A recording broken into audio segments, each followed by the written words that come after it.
सबके प्रजापति भगवान ब्रह्मा हैं और जो ब्रह्मा को प्रकट किए वो भगवान नारायण हैं। जो भगवान नारायण जिनके अंश हैं वो भगवान श्री कृष्ण चंद्र जो हैं, निकुंज बिहारी हैं। भगवान किसी की रचना नहीं है, स्वप्रकाशित हैं, स्वयं प्रकट हैं। भगवान का शरीर कर्मजन्य नहीं है, इच्छयात वपुषः। भगवान स्वतंत्र रूप से आत्मस्वरूप से, कोई शासन नहीं, कर्म का शासन नहीं, माया का शासन नहीं। हम सब प्रकृति के अधीन होकर जन्म लेते हैं। भगवान प्रकृति को अधीन करके प्रकट होते हैं। भगवान जैसे मत्स्य अवतार, कच्छप, वाराह आदि अवतार लेते हैं तो ये कोई कर्म बंधन से तिर्यक योनि को प्राप्त कच्छप वाराह थोड़ी है, नहीं, चिदानंद रूप धारण करते हैं, शरीर के आश्रित नहीं होते। जैसे हम और हमारा शरीर अलग है। मैं तत्व जो है आत्मस्वरूप, शरीर पांच भौतिक है। ऐसा नहीं कि हम शरीर के आश्रित है, जो जो कर्म करेंगे उनका फल भोगना है। भगवान कैसा नहीं, भगवान का चिदानंद वपु है और उनकी जितनी चेष्टा होती सब चिदानंदमयी होती है। अब हमारे अंदर वो ज्ञान नहीं है तो हम उन्हीं चेष्टाओं को कर्म बंधन से युक्त प्राणियों से तुलना करने लगते हैं। कैसे कोई भगवान से तुलना कर सकता है? कैसे कर सकता है? भगवान आद्य गुरु शंकराचार्य जी ने कहा मैं ब्रह्म हूं, इसकी सिद्धि के लिए सब उनके सिद्धांत है आचार्य चरण के कि स्वयं मैं ब्रह्म हूं, ब्रह्म के सिवा कोई है नहीं, वही ब्रह्म मैं हूं। अहम ब्रह्मास्मि, अयम आत्मा शिवोहम। लेकिन वो एकांत में क्या कह रहे हैं? षटपदी है उनकी, एकांत में कह रहे हैं सत्यपि भेदापगमे नाथ तवाहम नमाम की नस्त्वम सामुद्रो ही तरंगा क्वचिन समुद्रो न तारंगा।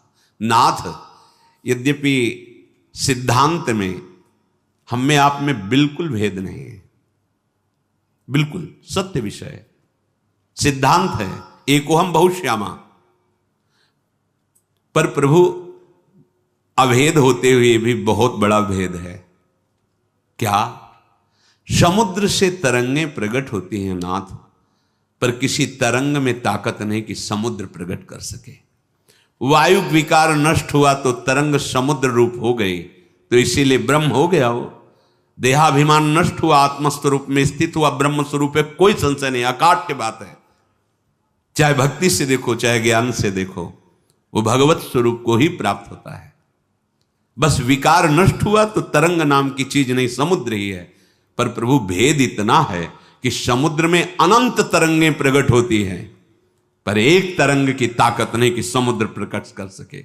बहुत महिमामयी बात आद्य गुरु भगवान शंकराचार्य जी ने कही।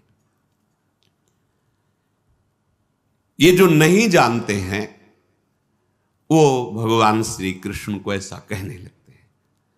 5 किलो का एक बांट लीजिए और ऐसे अंगुली में रखिए, देखो कितने घंटे रख सकते हो?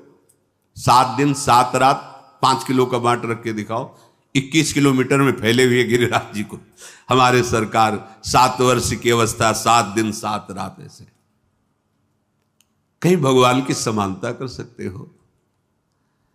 उनकी बाल लीला देखो। अभी 6वां दिन है, छठी का दिन है, उत्सव मनाया जा रहा है।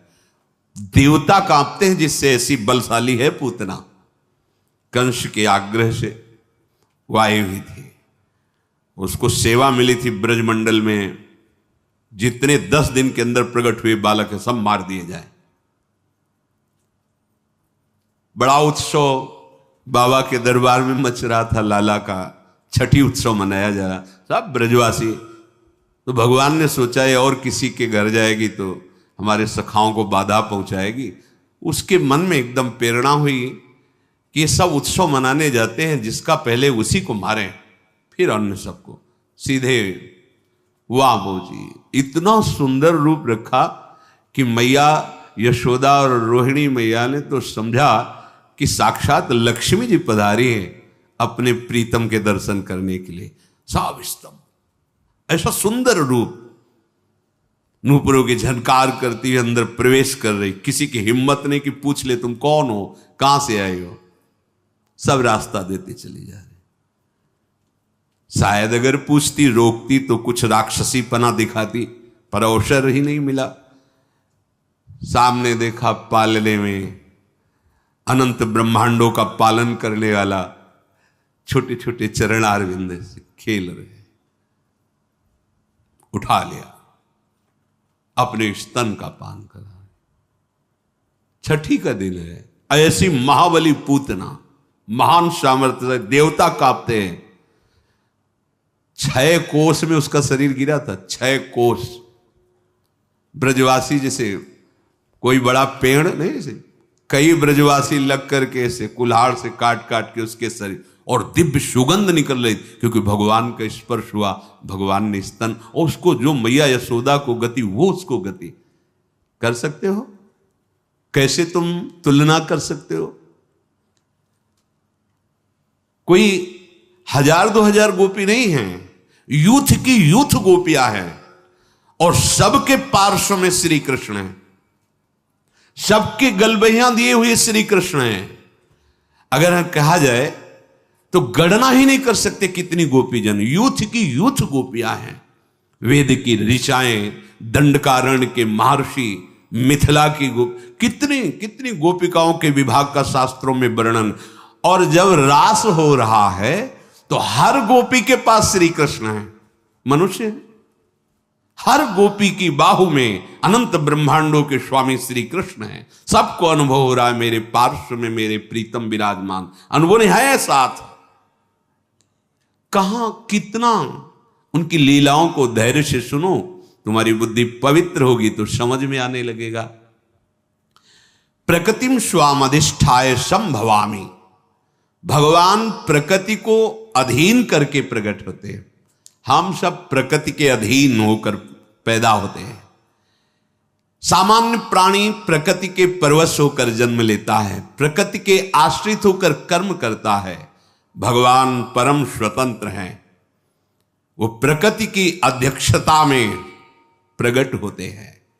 मूढ़ लोग प्रभु के अवतार के रहस्य को न जानकर, प्रभु को मनुष्य शरीर मानकर धारणा क्या बनी हुई है, क्या बनी हुई? क्या तुम स्त्री शरीर के समीप रहकर काम विजयी हो सकते हो? तुम्हारे अंदर यह भावना रहेगी कि ये स्त्री मैं पुरुष हूं, क्या इस भावना से रहित हो सकते हो? और जो महापुरुष हो गए हैं उनकी मैं 7 दिन 7 रात्रि तक 9 युवतियों द्वारा परमहंस श्री सुखदेव जी जनक जी के महल में सेवित हो रहे, हर समय दिगंबर रहते थे सुखदेव जी। क्या हुआ? रोज सूचना पहुंचती थी, बोले जैसे आए थे वैसे ही है। अरे जिनका नाम लेकर, जिनके चरणों का ध्यान करके ऐसी परमहंस स्थिति होती है। ठाकुर हरिदास जी के बाद 3 दिन वैश्या, क्या हुआ? अरे जिनका नाम लेकर भक्तों की ऐसी स्थिति होती है, उन भगवान में कहीं काम भाव होगा? उन भगवान में कहीं किसी शरीरों के श्रृंगार या स्पर्श से सुख होगा? सुख सिंधु को किसी सुख की जरूरत है? अच्छा, उनके सिवा और है कौन? गोपी नाम च तत्पति नाम सर्वेशामेव च, जो गोपियों को पतियों के, जो चराचर जगत की आत्मा है, वही बने हुए, वो अपने आप में खेल रहे हैं। पर वो अपने आप से अपने आप में खेलना, वो बिना भजन के नहीं जान सकते, वो कोई काम चेष्टा नहीं है। पर ये मूढ़ मानुषी तनुमाश्रितम, वो समझते हैं कि भगवान मेरे जैसा ही शरीर धारण करके, मैं जिस काम आदि के अधीन होकर चेष्टा करता हूं, ऐसे भगवान के अधीन। वो भगवान तो माखन चोरी किए। अरे वहां बर्तन नहीं रखते थे नंद बाबा के घर में कि भाई भगोने में मक्खन रखा है या बाल्टी में दूध रखा है। 10 लाख गौएं, तो कहां कुंड बने हुए थे। कुंड, ये दूध का कुंड, ये दही का कुंड, ये माखन का कुंड, घी का कुंड, बाबा के यहां कुंड थे। लाला अगर दिन भर स्नान करता रहे तो भी लाला माखन नहीं पा रहा जाके। उन महर्षियों ने जो तप किया और गोपी स्वरूप से आए, उनका भाव पाने के लिए, उनको सुख देने के लिए, जैसी गोपी भावना करती है, लालजू महाराज उस चेष्टा को अपना भजन मानते हैं, अपनी सुख का अनुभव करते और उसी चेष्टा से जाकर उसको सुख प्रदान। काश ऐसा होता, लाला ऐसे करता, ऐसा करता, वैसे ठाकुर ये यथा माम प्रपद्यन्ते तास तथैव भजाम्य हम। ये जो मूढ़ पुरुष हैं, ये नहीं जानते कि अनंत ब्रह्मांडों के उत्पन्न, पालन और लीन करने की सत्ता इन्हीं से स्फूर्ति होती है। वो अवहेलना करते हैं प्रभु की। नहीं सुनना चाहिए ऐसे लोगों की बातें, नहीं मानना चाहिए।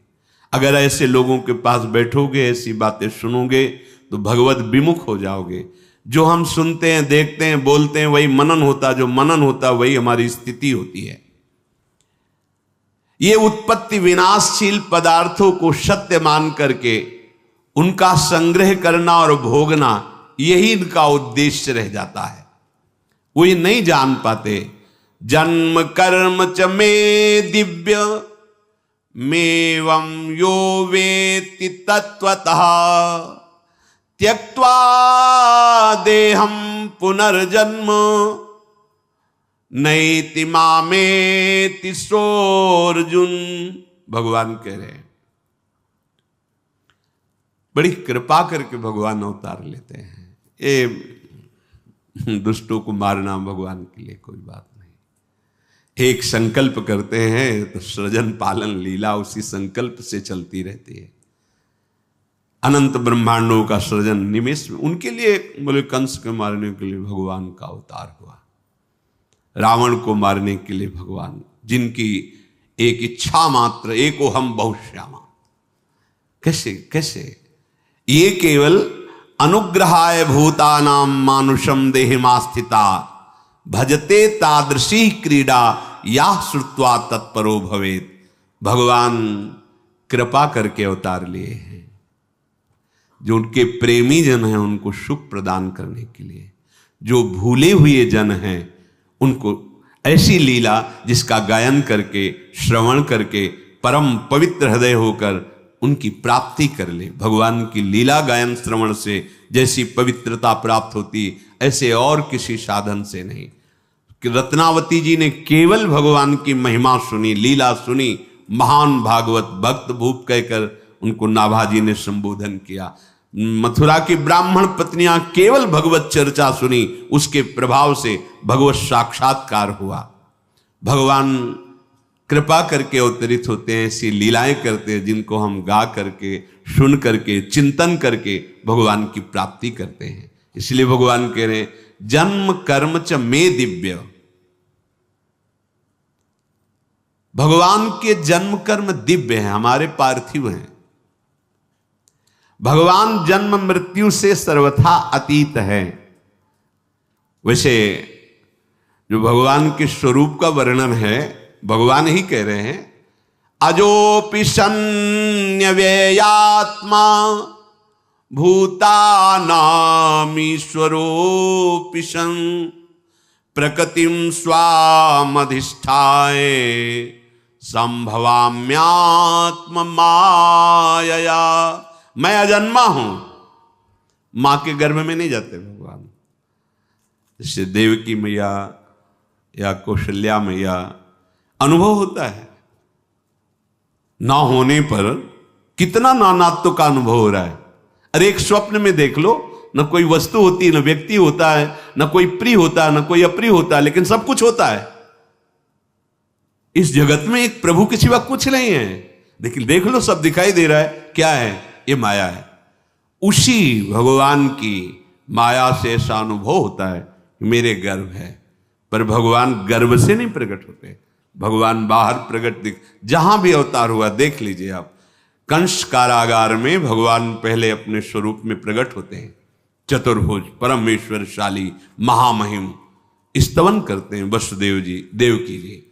फिर कहते प्रभु आप इस स्वरूप में नहीं, आपने कहा था कि मैं आपको आपके वात्सल्य भाव का सुख देने वाला रूप धारण करूंगा। पर प्रभु जब आप वो रूप धारण करेंगे मुझे भय लग रहा है कि कहीं कंस कोई अमंगल ना कर दे। भगवान देखते देखते बालक बन गए।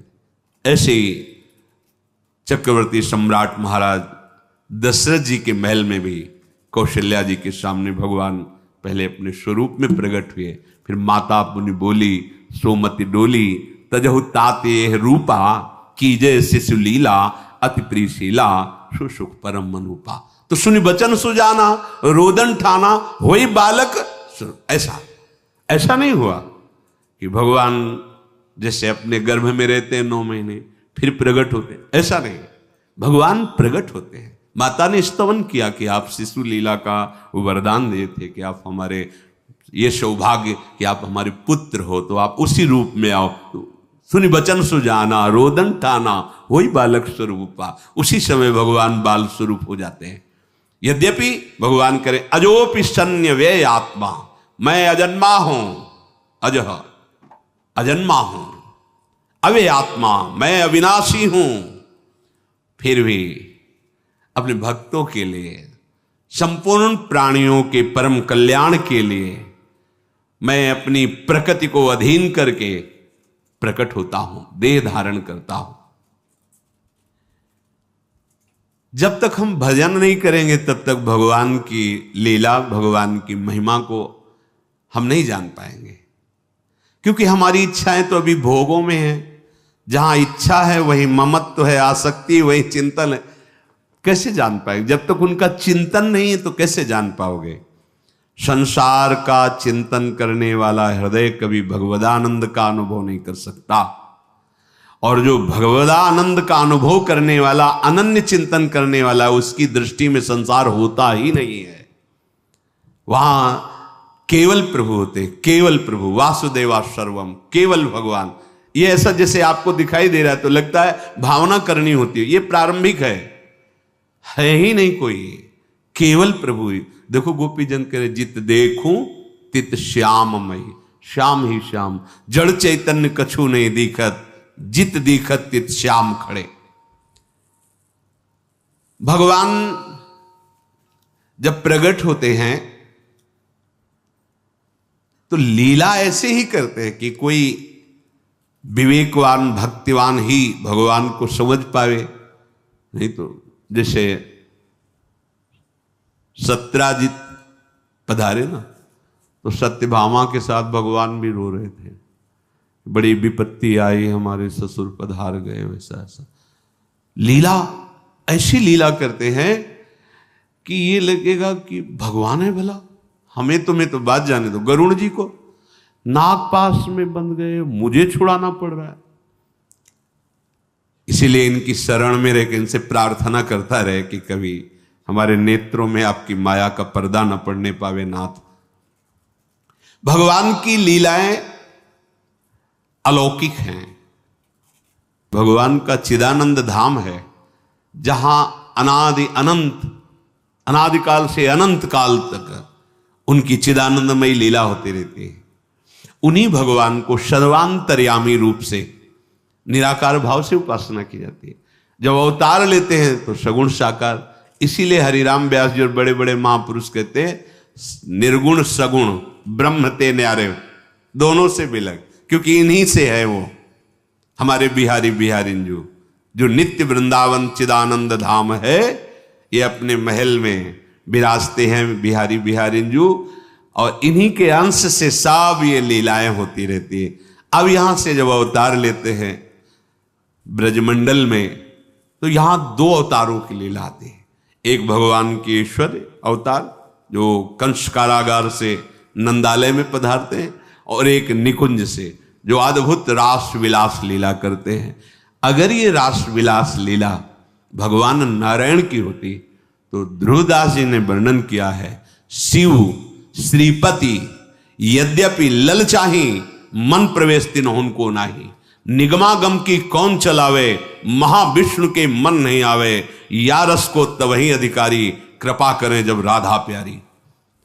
अगर रसिकों की वाणी का आपको परिचय नहीं है तो आप केवल पुराणों से, सिद्धांतों से नहीं समझ पाएंगे, क्योंकि उसके आगे जिसे वेद कहता नेति नेति, उसके आगे रसिक जनों ने जो स्वाद लिया है, जो देखा है, वो यहां वेद रसकन की वाणी, श्री वृंदावन धाम इष्ट श्यामा महारानी, तब ये आंतरिक रहस्य समझ में आता है। गीता में भी भगवान जी ने कहा कि अनन्य भक्ति के द्वारा ही मैं संपूर्णतया जानने में आता हूं। कोई तप यज्ञ आदि के द्वारा मेरे संपूर्ण रूप को नहीं जान सकता। अनन्य भक्ति अर्थात प्रेम के द्वारा ही मैं पूर्ण जानने में आ जाता हूं। संपूर्ण प्राणियों के भगवान शासक हैं, ईश्वर हैं, पर वो अवतार लेते हैं, छोटे बनते हैं। जैसे अर्जुन जी के साथ हैं, पर वो जान पा रहे हैं कि ये महामहिम विराट यही हैं? नहीं जान पा रहे। भगवान वो दृष्टि प्रदान करते हैं अर्जुन जी को। ओ अर्जुन जी जो रूप देखते हैं अब भगवान का तो कांप जाते हैं। वही भगवान जिससे हास परिहास करते हैं, हे कृष्ण हे सखे ऐसे कहकर वार्ता करते हैं, वही भगवान जब अपने विराट रूप का वही हैं, विराट रूप लिए बैठे हैं, सारथी बने, पर क्या कभी देखे पाए? जब भगवान ने उनको दिखाया तो कांप गए। ये भी भगवत स्वरूप है अर्जुन जी। नर नारायण स्वरूप में विराजमान होकर के बद्री नारायण में सदैव तप परायण रहकर जगत का मंगल करते हैं। ये भगवान नारायण स्वरूप ही नर हैं ये अर्जुन जी। लेकिन भगवान के विराट रूप को देखा, आप पढ़ के देखो, कांप रहे हैं। तमादि देवा पुरुषा पुराणा तुमस्य विश्वस्य परम निधानम वेत्तास्य वेद्यम परमम च धाम त्वया ततम विश्वमनंत रूपम वायुर्मुवग्निर्वरुणा शशांका प्रजापतिस्त्वं प्रपिता महश्च। अर्जुन क्या देख पा रहे हैं भगवान के स्वरूप को। इससे भी लगे एक भूमा रूप का दर्शन कराया। कैसे कोई पार पा सकता? अगर ये जनावे तो जान ले, नहीं तो कोई पार ही नहीं पा सकता है। आप और आप स्वयं जाकर वहां प्रणाम करते हैं, भूमा पुरुष है, प्रणाम करो इनको, जो ब्राह्मण बालकों का अपहरण करके। ये भगवान अवतार के समय अपनी शक्ति को छोटे से छोटा करके, जितना जहां जैसी आवश्यकता है, वास्तव में यही भगवान की भगवत्ता है कि जो अनंत ब्रह्मांडों का शासक है वो अर्जुन के घोड़े हाँक रहा है। अर्जुन की आज्ञा, मेरा रथ है केशव ले चलो, दोनों सेनाओं के मध्य में खड़ा करो, भगवान को आज्ञा कर रहे। जैसा जैसा भाव भगवान पर किया जाता है वैसा ही अनुभव कराते हैं। सतोगुण रजोगुण तमोगुण, इन तीनों गुणों से अलग भगवान शुद्ध स्वरूप से प्रकट होते हैं। कोई रंग ही नहीं है जिससे, कल एक बच्ची पूछ रही थी, प्रिया जो कितनी गोरी हैं और श्याम सुंदर कितने काले हैं। गोरी प्रिया भी चकोरी की तरह जिन्हें देखती है ऐसे श्याम सुंदर है।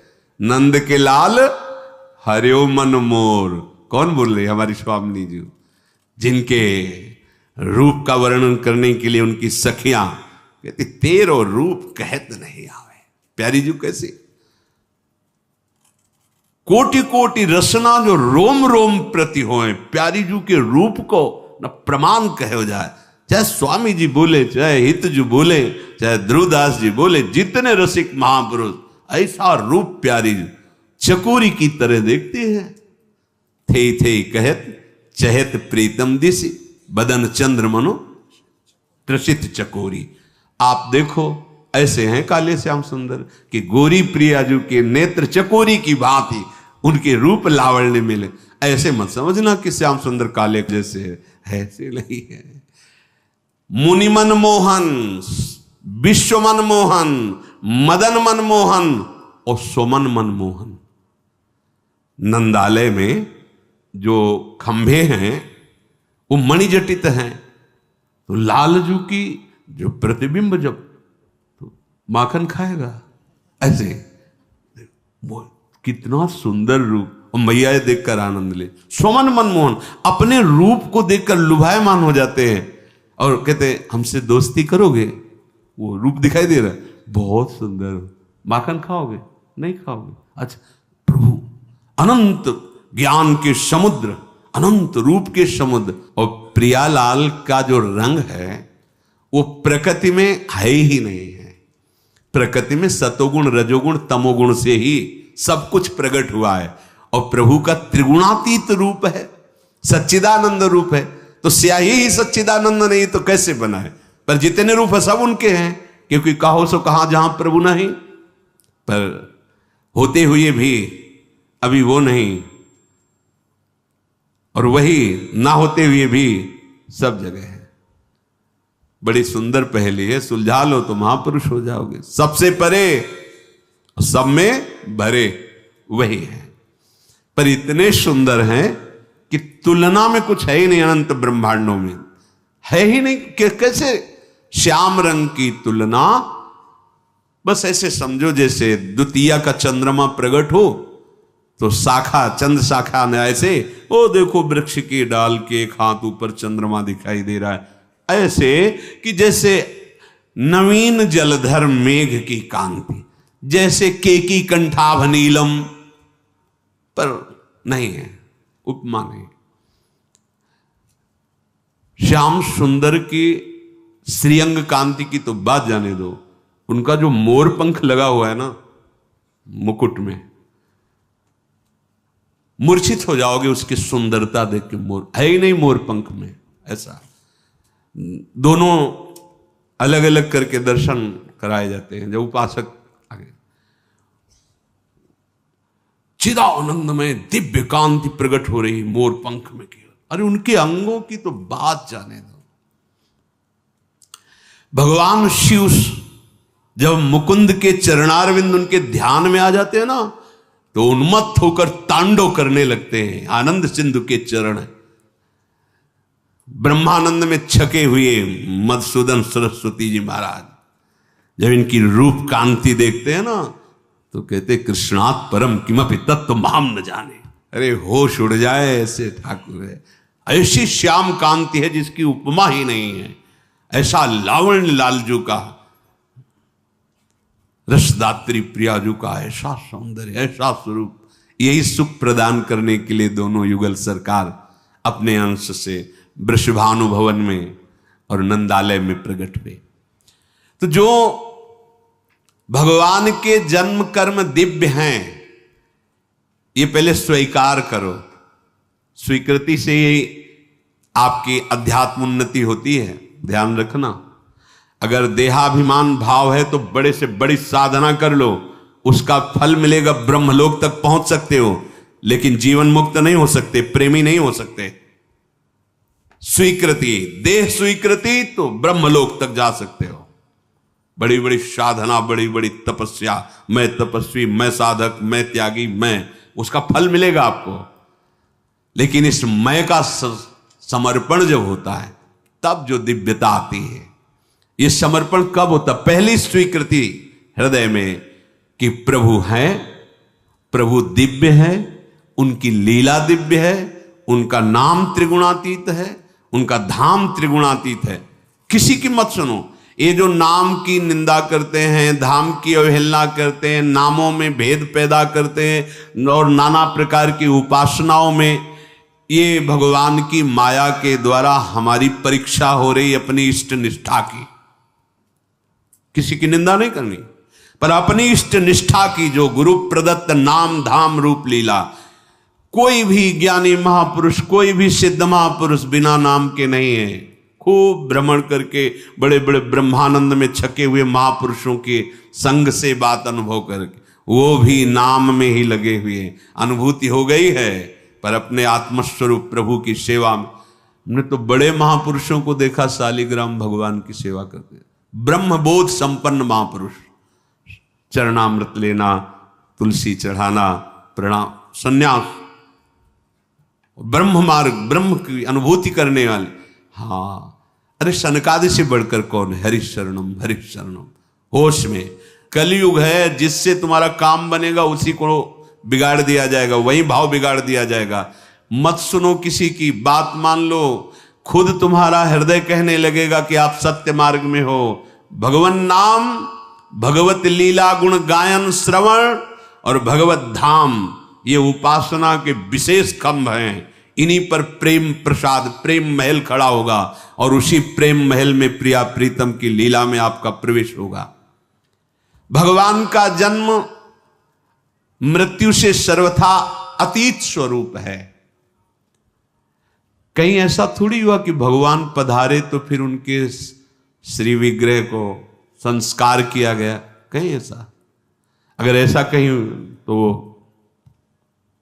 ठीक नहीं है, क्योंकि भगवान अवतरित होते हो अंतर ध्यान हो जाते हैं।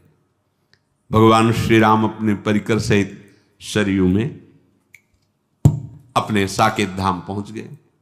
भगवान द्वारिकाधीश विमान आया, पहले उस जो बाण बेधने की लीला उसको पहले पहुंचाया परम धाम, और आप अपने परम धाम को गए। भगवान का दिव्य जन्म और मृत्यु से अतीत स्वरूप है। कृपा पूर्वक मात्र जीवों का हित करने के लिए स्वतंत्रता पूर्वक मनुष्य रूप या और रूप, वाराह, मत्स्य, कच्छप आदि, नरसिंह आदि, ये रूप धारण करके लीला करते हैं। उनका जन्म कर्मों के परवश नहीं होता, वे अपनी इच्छा से शरीर धारण करते हैं। भगवान का साकार विग्रह है, इसमें ना हड्डी होती है, ना मांस होता है, ना त्वचा होती है, ना रक्त होता है, न ये संतानोत्पत्ति आदि के रूप, क्योंकि ये पाप पुण्य मिश्रित शरीरों में होते हैं। सोचो, काम इन शरीरों पर अधिकार करता है। अरे आपके भाव पर अधिकार नहीं कर सकता काम, तो भाव देह और फिर चिदानंद आराध्य देव। बस जब तक भजन नहीं करोगे समझ में नहीं आएगा। लौकिक पांच भौतिक शरीर में ही रज और वीर्य होता है, उसी से ही संतानोत्पत्ति होती है। भगवान का विग्रह पाप और पुण्य और पंचभूत और इन सब सप्तम धातु से बिल्कुल बिलग है, नित्य है, अनामय है, अलौकिक है, विकार रहित है, परम दिव्य है। अन्य जीवों की अपेक्षा तो देवताओं के शरीर भी दिव्य होते हैं, पर होते वो भी प्रकृति रचित है। देवताओं के भी दर्शन ऐसे थोड़ी हो जाते हैं, कहां ऐसे दिखाई दे रहे हैं? और हैं आपके ही शरीर में वास कर रहे हैं, सारे देवता वास कर रहे हैं। अभी आराधना करो, वो प्रकट हो जाएंगे। जैसे हाथों में इंद्र का वास है, अलग अलग देवता हर शरीरों में, उनको कहीं बुलाने की थोड़ी जरूरत, तुम्हारे शरीरों में बैठे हुए हैं। भगवान जब स्वरूप धारण करते हैं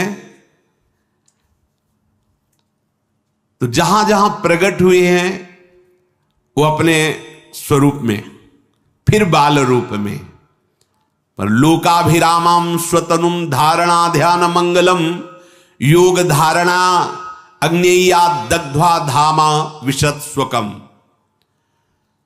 जो भगवत धारणा से और भगवत ध्यान से ही देखा जाता है रूप, पर जब अवतार लेते हैं तो सहज में वो ध्यान हो, उसको ध्यान धारणा करने की जरूरत नहीं होती। ये अवतार में सहजता होती है।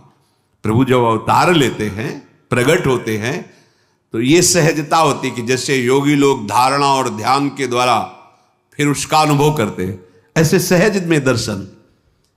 जो ध्यान का विषय है वो सहज में, बड़ी कृपा, मानो कृपा की वर्षा करने के लिए ही भगवान अवतार लेते हैं। भगवान के विग्रह में महामुनियों ने देखा है, जैसे श्री वाल्मीकि जी आदि, ब्रह्मा जी भी स्तवन करते हैं ब्रह्म स्तुति में, बड़े बड़े, चिदानंदमय देह तुम्हारी विगत विकार जान अधिकारी, नरतनु धरेहु संत सुर काजा, कहु करहु जस प्राकृत राजा। एक बार शनकादि ऋषि जब भगवान के परम धाम वैकुंठ में जा रहे थे तो द्वारपालों ने उन्हें रोक दिया, तो शनकादि ने उन्हें शाप दे दिया। अपने अनुचरों के द्वारा शनकादि को रोका जाना सुनकर और शाप की बात सुनकर भगवान स्वयं पधारे। आगे शनकादि को नहीं जाने को मिला, अंतःपुर में नहीं पहुंचे, भगवान स्वयं पधारे। उस समय जब भगवान के दर्शन कर रहे हैं शनकादि, तो शब्द स्पर्श रूप रस गंध को जीते हुए महापुरुष शनकादि, अर्थात कोई भी शब्द, कोई भी रूप, कोई भी रस, कोई भी गंध, ये शनकादि को प्रिय नहीं लग सकती। ये विजय प्राप्त किए हुए महापुरुष हैं, परास्त नहीं कर सकती। प्रियता या अप्रियता का कहीं प्रश्न ही नहीं इनके हृदय में। पर जे ही देखा भगवान के रूप को, जे ही भगवान के श्री अंग में जो माला है, तुलसी है, उसकी गंध घ्राणेन्द्रिय में गई, भगवान के जे ही शब्द सुने, भगवान की स्पर्श की वायु जे ही स्पर्श की, तो शब्द स्पर्श रूप रस गंध पर विजय प्राप्त किए हुए महापुरुष ये विकल हो गए, इनकी चित्त की दशा बदल गई। तो क्या है ये? भगवान का सौंदर्य, भगवान का रूप कोई ये पांच भौतिक या जागतिक नहीं है। शब्दादि विषय गंध आदि में इतनी सामर्थ्य नहीं कि सनकादि को खींच सके, लेकिन इनका मन आकृष्ट ही नहीं, विचलित हो गया, प्रेम विकलता खलबली पैदा हो गई। दिव्य गंध, दिव्य दर्शन, चिन्मय स्वरूप को देखकर सनकादि विकल हो रहे हैं, सनकादि जनक जी विकल हो रहे हैं। इन्हें विलोकत अति अनुरागा, बरबस ब्रह्म सुखै मन त्यागा। तो ये भगवान का अवतार, भगवान की लीला कथन श्रवण मनन करके हम इस माया पर विजय प्राप्त कर लें, इसलिए भगवान का अवतार हुआ है। अगर हम भजन नहीं करेंगे, सदाचरण नहीं करेंगे, भगवत चिंतन परायण नहीं रहेंगे, तो एक दो दिन आप उत्सव मना लो आस्तिकता के कारण, फिर इसके बाद आपका चिंतन वही विषय रहेगा ना, तो आनंद तो नहीं आया ना। नंद के आनंद है, ये तभी होगा जब यहां आनंद सिंधु जो हैं वो प्रकट हो जाएं। वो तभी प्रकट होंगे जब आपका चिंतन अनन्य होगा। अन्य चिंतन, ये बहुत बड़ी बात है, यहां अपने लोग चूक करते रहते हैं। सुलभा भगवान शब्द बोले हैं, सुलभा, मैं उसके लिए सुलभ हूं। अनन्य चेता सततम यो माम स्मृति नित्य सा तस्याहम सुलभा पार्थ, मैं उसके लिए सुलभ हूं। बस चिंतन, चिंतन उसी का बनता है जो भगवान की लीलाओं का गायन करता है, लीलाओं का श्रवण करता है और उनकी चरण सेवा करता है, सेवा विराजमान करता है, नाम कीर्तन करता है, नाम जप करता है। इससे अभ्यास ऐसा बन जाता है कि फिर प्रभु का चिंतन छूटता ही नहीं। तंद्रा में है या निद्रा में है, स्वप्न में है या जागृति में है, वही बने रहते हैं, उन्हीं का चिंतन चलता रहता है। उनका चिंतन होना अर्थात भगवत प्राप्ति होना, अखंड चिंतन। फिर आप देख लेना, चिंतन संभालो। भगवान का अवतार अनन्य चिंतन करवाने के लिए हुआ है कि हमारी लीलाओं को गाओ, सुनो और उनका मनन करो, हमारा अनन्य चिंतन करो। कृपा सिंधु भगवान अकर्ता हो करके भी ऐसी चेष्टाएं, ऐसी क्रियाएं करते हैं जिनके केवल गाने मात्र से, देखो, सब काम से पीड़ित हृदय वाले जन ये समझ ही नहीं पा रहे सुखदेव जी महाराज क्या कह रहे हैं। भगवान श्री कृष्ण के द्वारा ये जो रास लीला की गई है, अगर इसका आप गायन करोगे तो आपका हृदय रोग, काम रोग दूर हो जाएगा। देखो, श्री हिताचार्य चरण कह रहे हैं कि जो चतुरासी जी के 84 पद हैं, इनमें उन लीलाओं का गायन है। अगर आप इन लीलाओं का गायन करोगे तो आपके हृदय में जो काम वेदना है शांत हो जाएगी। भव जलनिधि को नाव, काम पावक को पानी। आपके हृदय में प्रेम प्रकट हो जाएगा, प्रेम भक्ति को मूल। आपके सारे शोक संताप नष्ट हो जाएंगे। मोद मंगल सुखदानी, और सारे वेदों का सिद्धांत सार है भगवत लीलाओं का गायन श्रवण करना। और इन्हीं नेत्रों से निरखय जुगल किशोर, इतना लीलाओं में सामर्थ्य भरी है। अगर हम प्रभु की लीलाएं जो प्रभु प्रकट होकर किए उनका गान करें, प्रभु को ही सुनाएं और उनका श्रवण करें और उनका मनन करें और नाम जप करें, तो इसी जन्म में हमें भगवत प्रेम प्राप्त हो जाए, जो हमारे जीवन का परम लाभ है। सच्ची सच्ची, जैसे आप आंख मूंदते हैं तो अंधेरा नजर आता है ना, ऐसे आप खोले रहो या मूंदे रहो, वो गौर श्याम कांति झलकती रहती है, वो कृपा करके हृदय में प्रकाशित रहते हैं। ऐसे है तो जिधर देखो उधर वही छाए रहते हैं। यही जीवन का परम लाभ देने के लिए भगवान अवतरित थे। बड़े बड़े जो बलशाली असुर हैं, एक संकल्प से पूरे ब्रह्मांडों का विनाश हो जाए, उनके लिए अवतार लेने की जरूरत नहीं। वो अपने प्रेमी जनों को सुख देने के लिए और प्रेम प्राप्त करने के लिए लालसा वाले उपासकों के लिए जो भगवान ने लीलाएं की, उनका गायन करें, श्रवण करें, आनंद उत्सव मनाएं। हमारे हृदय में भगवान प्रकट हो, हमारे हृदय में प्रियालाल प्रकट हो। शेष चर्चा आगे। श्री राधा वल्लभ लाल।